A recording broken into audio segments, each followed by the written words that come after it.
Eh, matinig ako sa isda. Ano gawin natin? Matinig nga ako ng kung ito. Kumain ka na ng saging. Saging-saging ba yung gamot na tinik? Hindi ko yung pusa doon. Sa labas. Igagawin mo. mga pusa. Yung, yung paa niya. Makagat ako doon eh. O, ano gawin natin? Yung mga tinuturo sa'yo dati, yung mga kupong-kupong na itunuruan. Diba, marunong ka nun? Huwag ka nung tinik. Ilagay mo sa ulo. Tinik lang? Oo.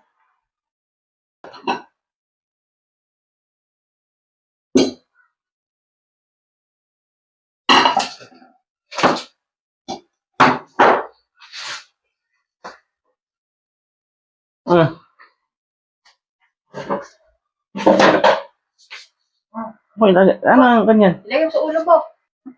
Oh. Yan. Yan? Oh, bantay ka ng 10 minutes. O, wala na yan. Dito ba ako na tinik? Hindi ako dito na tinik. Ito yung tinik ko sa paa. Ano? Sabi mo na tinik ka na isda!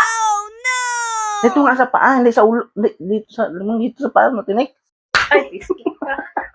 Kala ko naman. Ano mo? Buwa nga.